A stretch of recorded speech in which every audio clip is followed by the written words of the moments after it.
అందరికీ నమస్కారం అండి. ముందుగా మన యూట్యూబ్ ఛానల్ కు స్వాగతం. మనం ఈ వీడియోలో తిరుప్పావైలో ఉన్న 15వ పాసురం గురించి తెలుసుకుందాం.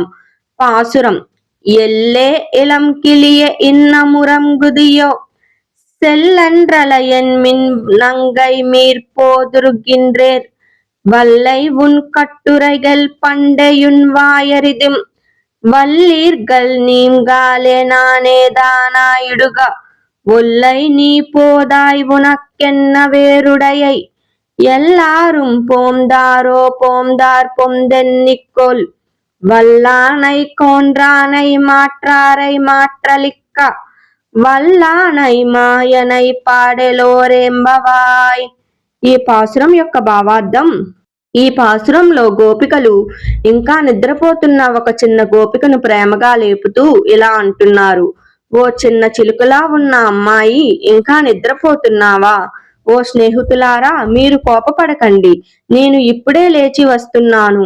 నీ మాటలు ఎప్పుడు మధురంగా ఉంటాయి, అవి మాకందరికీ ముందే తెలుసు. మీరు ధైర్యంగా ముందుకు వెళ్ళండి, నేను వెంటనే వస్తాను. నువ్వు త్వరగా రావాలి. నీకు ఇంత ఆలస్యం ఎందుకు? అందరూ వచ్చేశారా? ఎవరు వచ్చారో లెక్క పెట్టుకో. శత్రువులను సంహరించిన వాడిని, శత్రువుల శక్తిని తొలగించిన వాడిని, అపార బలశాలిని, మాయామయుడైన కృష్ణుణ్ణి మనమందరం కలిసి పాడుదాం. ఇంతవరకు వచ్చిన పాసురాల్లో గోపికలు లేపుతూనే ఉన్నారు. ఈ పాసురంలో మాత్రం లేపబడుతున్న గోపిక మాట్లాడుతుంది. అంటే భక్తుడు ఇప్పుడు స్పందించడం ప్రారంభించాడు. ఈ గోపిక సాధారణమైనది కాదు, భక్తిలో మృదువైన మనసు కలది. ఈ గోపిక ఆలస్యం చేసింది కానీ భక్తిని తిరస్కరించలేదు. ఆమె అంటుంది, నేను వస్తాను, మీరు ముందుకు వెళ్ళండి.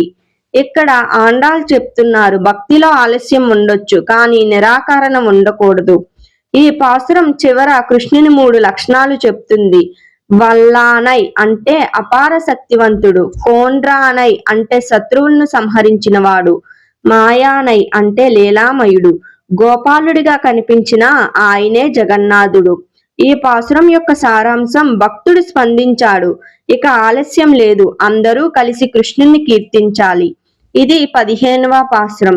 తరువాత వీడియోలో మనం 16వ పాసురం గురించి తెలుసుకుందాం. ధన్యవాదములు.